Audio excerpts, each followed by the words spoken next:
मैं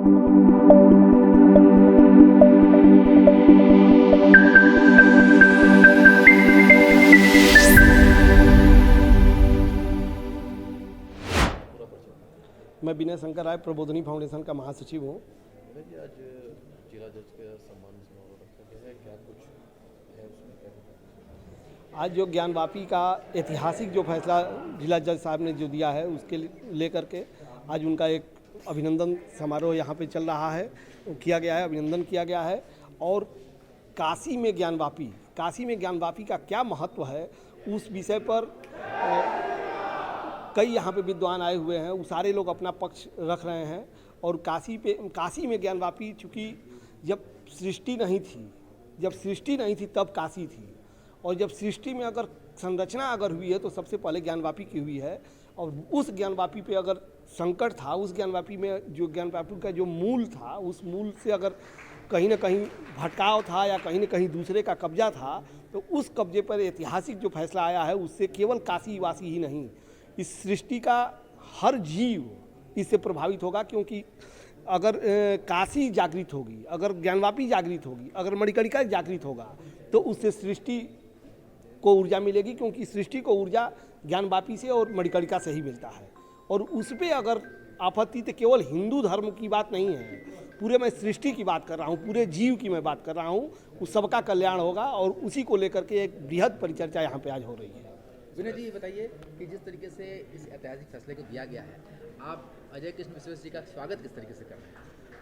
चूँकि वही मैं बताया कि इस सृष्टि में अगर सृष्टि पे कुछ भी अगर आया तो पहले ज्ञानवापी आई, पहले मणिकर्णिका आई। वहाँ पे भगवान विश्वनाथ ने सृष्टि की संरचना का प्रारंभ किया था। उस सृष्टि की, जहाँ की सृष्टि की संरचना का प्रारंभ हुआ, वहाँ पे अगर किसी भी प्रकार का अगर कब्जा था या अतिक्रमण था या किसी भी तरह से वहाँ पे आक्रांताओं द्वारा कुछ किया गया था, तो उस पे अगर कोई फैसला आया है और जो उसका मूल स्वरूप है, उस मूल स्वरूप में आप वापस आना, वो केवल हिंदू धर्म के कल्याण की बात नहीं है, पूरे सृष्टि की, पूरे मानव जगत की और पूरे जीव जंतुओं के कल्याण की बात है। और उस फैसले से काशी के ही लोग नहीं, केवल प्रबोधनी फाउंडेशन के लोग नहीं, केवल प्रबुद्ध जन के लोग नहीं, इस पूरे धरती का कण में जान आ गई है। और सभी लोग इस फैसला को देने वाले का जहाँ या तो मिल करके या तो जहाँ हैं वहीं से उनका अभिनंदन करना चाह रहे थे, जिसका हम लोग प्रारंभ यहाँ पे किए हैं। देखिए, हम न्यायिक सेवा में हैं, जुडिशियल सर्विस में हैं। जुडिशियल सर्विस में रहते हुए मैंने 31 तारीख को अवकाश ग्रहण किया है। तो उस समय जो भी, जब तक मैं न्यायिक सेवा में रहा, मैंने पूर्ण निष्ठा के साथ अपना कार्य किया, मेहनत के साथ अपना कार्य किया। और मेरे मन में एक इच्छा हमेशा रहती थी कि जो भी मैं जजमेंट लिखूं, आदेश लिखूं, वो बेहतरीन होना चाहिए, उसमें कोई कमी नहीं होनी चाहिए। मैं 1 बार, 2 बार, 3 बार उसको पढ़ के करेक्ट करके तब अपने फैसले लिखता था।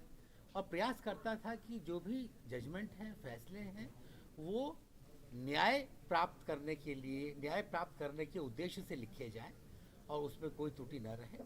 तो इसी वजह से जो भी मैंने आदेश किए, और वो सब इसी भावना से किए कि पत्रावली पर जो सामग्री है, जो साक्ष्य है, जो उभय पक्ष का जो वृत्तांत है, अभिवचन है, उनको ध्यान में रख के मैं अपने फैसले करूं और जहां तक हो सके न्याय के उद्देश्यों को वो पूरा करे और उचित हो, और जो मेरी बेस्ट ऑफ माय एबिलिटी है उसके अनुसार मैं फैसला लिखूं। यही मेरी हमेशा इच्छा होती थी। इसी उद्देश्य को पूरा करते हुए मेरे द्वारा जो भी आदेश किए गए, इसी उद्देश्य को पूरा करते हुए किए गए हैं।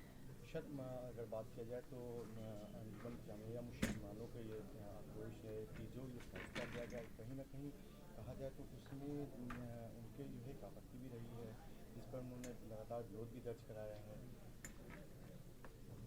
देखिए, मैं आपको एक बात बताऊं, हमने कई बार अक्सर देखा है, जो भी फैसला होता था, जिसके पक्ष में होता था वो तो प्रसन्न होता था और मुस्कुराता हुआ चला जाता था। जो भी फैसला किसी के खिलाफ गया, उसको जो है एक प्रकार से आक्रोश रहता था कि हमारे खिलाफ हो गया। अपनी स्थिति को जानने का कोई प्रयास करता नहीं था, लेकिन वो सोचते थे कि साहब हमारे खिलाफ फैसला गया है।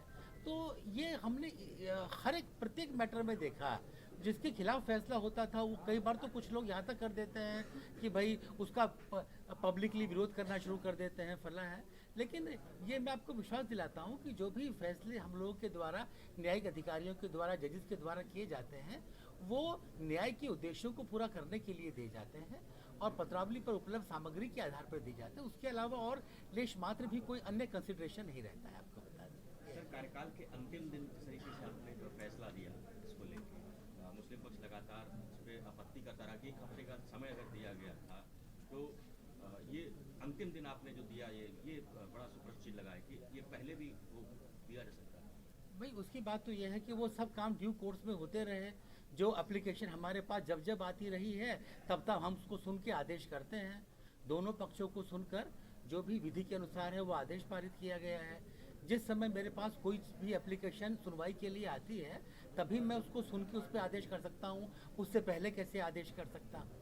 तो जब भी मेरे सामने कोई प्रार्थना पत्र आया तभी मैंने सुना, उभय पक्ष को सुनकर और अपने विवेक का प्रयोग करते हुए न्याय की अवधारणा को ध्यान में रख के आदेश किया गया है। ये बात है। सर, तमाम फैसला आपने दिया सर आज तक, ये लास्ट फैसला देने में कैसा लगा आपको, मतलब ज्ञान माफी को लेके? मैंने आपको बताया ना कि हम लोग जो है ये इसको डिस्ट्रिब्यूशन मैंने अलग से कभी नहीं किया। जो भी फैसले हमने किए, मैंने बताया आपको, जो भी फैसले किए सब अपनी बेस्ट एबिलिटी के अनुसार और ये ध्यान में रखते हुए कि वो न्याय के उद्देश्यों को पूरा करने के लिए किए जाए। इसके अलावा मेरे मन में और कोई बात नहीं आई कभी भी। सभी फैसलों को करते हुए यही भाव आता था कि अपना एक उचित न्यायपूर्ण फैसला करूं जिसमें कोई त्रुटि न रहे अपने हिसाब से। बाकी तो आप जानते हैं अपीलेट सिस्टम हमारे यहाँ बना हुआ है, क्योंकि ये मान के चला जाता है कि कोई लीगल त्रुटि या कोई भी कर सकता है, जाने अनजाने भी हो सकती है। तो इसीलिए अपीलेट कोर्ट है, ताकि अगर हमसे कहीं कोई गलती हो जाए तो अपीलेट कोर्ट सुधार सकती है उसको। लेकिन इतना मैं कह सकता हूँ कि मैंने जो भी किया वो अपनी बेस्ट ऑफ माई एबिलिटी किया है। मैंने सब चीज़ों को देख के इतना कह सकता हूँ। आपके सम्मान आपकी जानकारी में अभी तक का सबसे बेहतरीन आपका फैसला कौन सा रहा आपके जीवन काल का? मेरे जीवन के बहुत सारे फैसले रहे, मैं उसको अलग से डिस्ट्रीब्यूट नहीं कर पाऊंगा कौन सा अच्छा था कौन सा खराब था। मैंने बताया ना, मैंने आपसे फिर दोबारा मैं रिपीट कर रहा हूँ, मैंने अपनी बेस्ट ऑफ माई एबिलिटीज़ के हिसाब से मैंने सब फैसले दिए हैं और सभी अच्छे दिए हैं। मैंने अपनी ओर से कोई कमी नहीं की है। वो अलग बात है, कई बार जो है अपीलेट कोर्ट में जाके कई बार कुछ जो है बहाल भी हुए हैं, कुछ चेंज भी हो जाते हैं, वो सिर्फ एक अलग बात हो गई। मैंने अपनी ओर से to the best of my ability मैंने अपने फैसले दिए। थैंक यू सर, धन्यवाद। संजय भैया